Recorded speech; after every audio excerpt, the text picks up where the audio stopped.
Alright.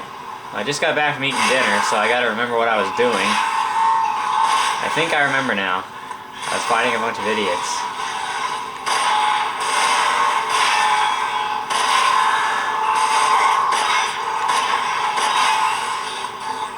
Blew him away.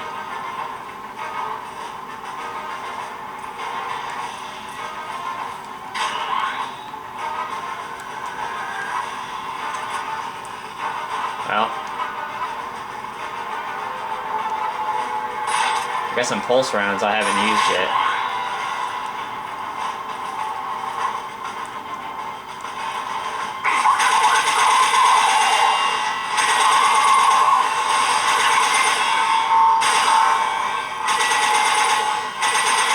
They are pretty powerful, I'll say that.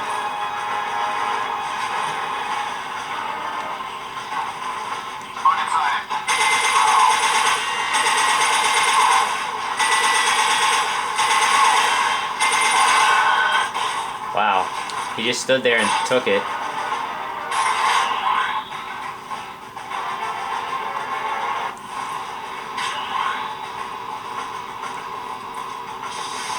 Okay, back on another elevator.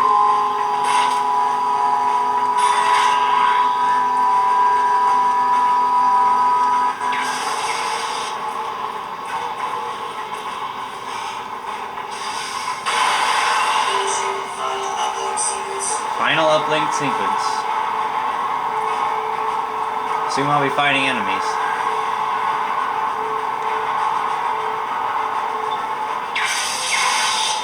Nope, I guess not.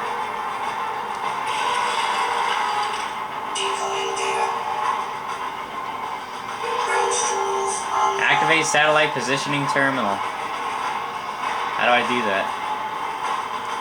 Here we go.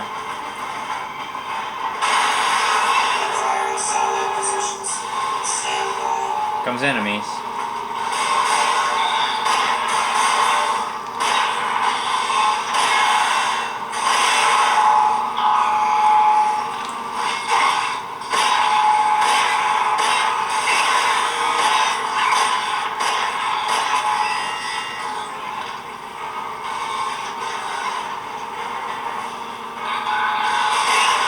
Alright, I almost have a defibrillator charge.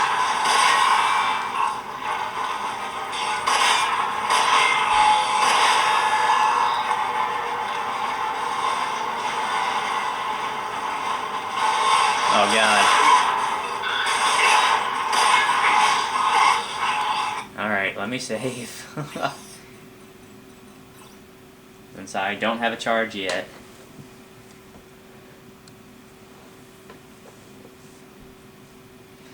Please don't turn off your system.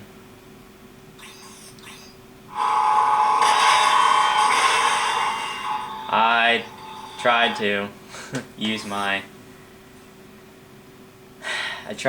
bandages, but I couldn't remember if it was L1 or L2, so I died.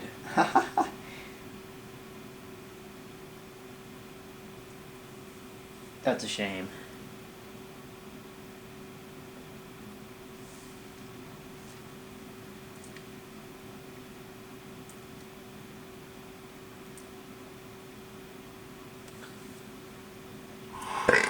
Oh. There we go.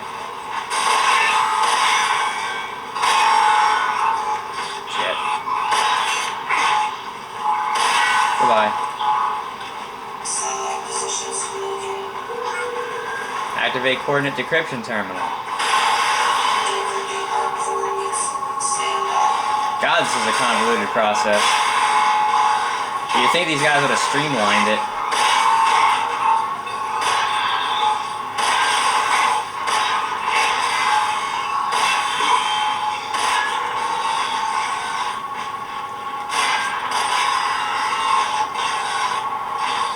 You missed.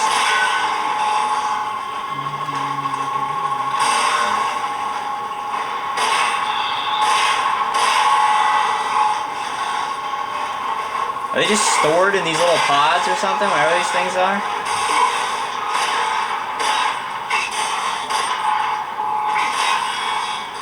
Unless these are the mutants that they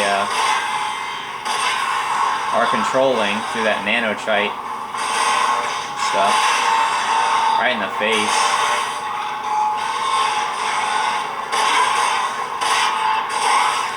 Fuck.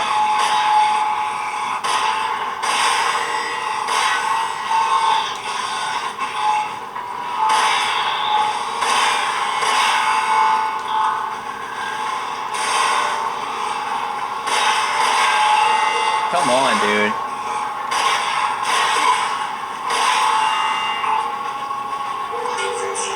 Retrieve data, or activate data transmission terminal. Another terminal.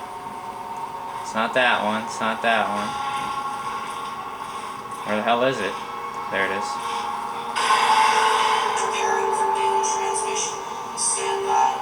Okay. Final upload sequence initiated.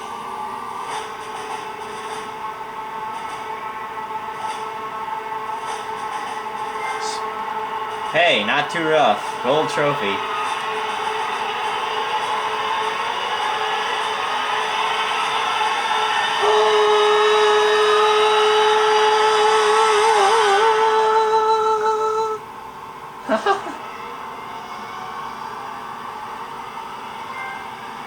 Hurt me plenty, silver trophy. What the fuck?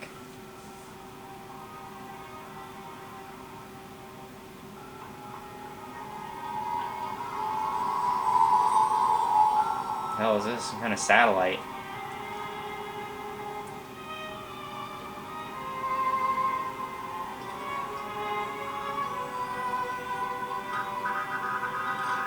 It's locating all the buried arcs.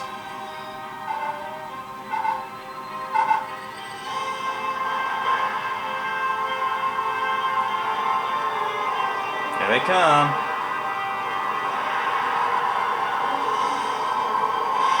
All the arcs are emerging.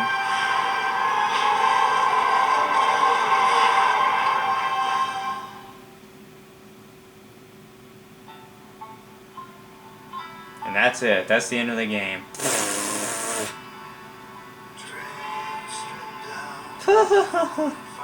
That was a pretty lame ending, I'll tell you that. Well, anyways, let's talk about the game a little bit aside from the lame ending. It's a very different game. It's a unique game in the sense that I haven't played a game quite like it before. And I know I said early on in the playthrough, you know, some of my commentary, I said this is getting kind of boring and repetitive. You know, and I said early that I don't feel like it had its own identity. I felt like it was an FPS put into a bigger world than it can handle. But, you know, the more I played it between yesterday and today, I think the game did kind of take on an identity, and it was kind of a unique thing, and to be honest, I enjoyed it.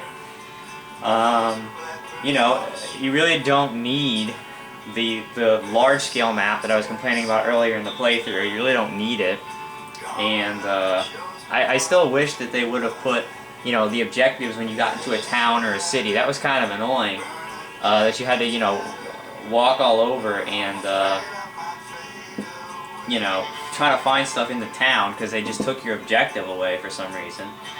That was pretty annoying. And to be honest with you, the vehicle combat and the vehicle play in the game, I don't even think it really needed to be in the game, to be honest. I mean, I did the bare bones, bare minimum of the racing stuff and everything, and yet I still was perfectly fine. You know, I didn't have to get upgrades. I didn't have to, you know, race and upgrade my vehicle at all. You know, I did perfectly fine. Just, you know, I did the stuff that I had to do to get the better vehicles, but other than that, I really didn't need to do anything. The driving controls were bad, and therefore the driving in the game kind of sucks. But as far as the FPS gameplay, I have to say it's pretty good.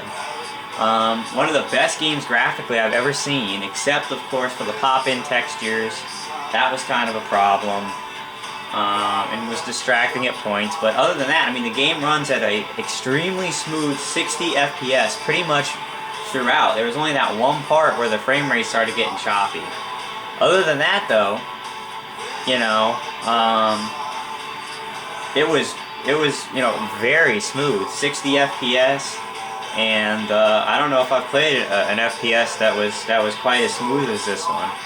The gunplay was good. I liked the guns. I liked the variation of ammo. I liked the variation of enemies. I liked the variation of environments. So you know, from an FPS, the FPS gameplay standpoint, the game was pretty good.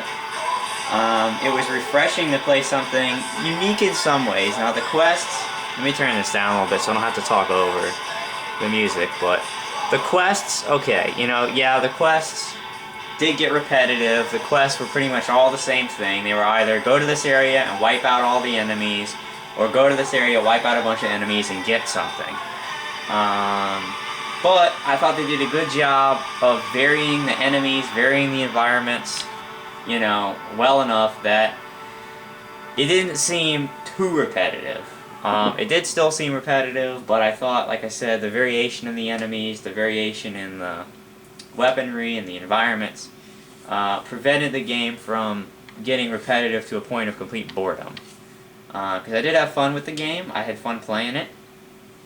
And as far as the FPS, again, the driving I did not like, and I didn't do really any of the driving stuff that I didn't have to do. Because I just didn't like it. Okay, the credits are over. I'm not expecting anything after the credits. Mainly because the game didn't really have a plot.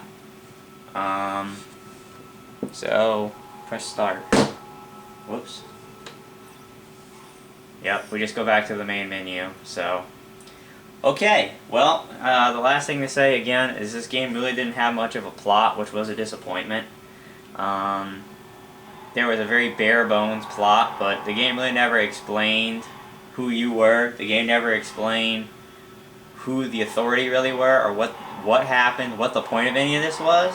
So if you're looking for a game that has excellent plot, I would not pick up Rage, because it does not have an excellent plot. It barely has one at all. It only has one, you know, just to have one. But yeah, if you're looking for a unique first-person shooter that's pseudo open world RPG style, but without the experience and, you know, without really being open world, it's more of a linear thing. But it is a unique IP. The graphics were amazing and pretty solid length. I did, again, like basically the bare minimum of everything, and it still took me 9 hours to beat the game. So I mean, that's pretty impressive. 9 hours, and I didn't do a lot of the side quests. I didn't do any of the racing stuff, so the game probably could have lasted another three hours or so if I had done all the side stuff.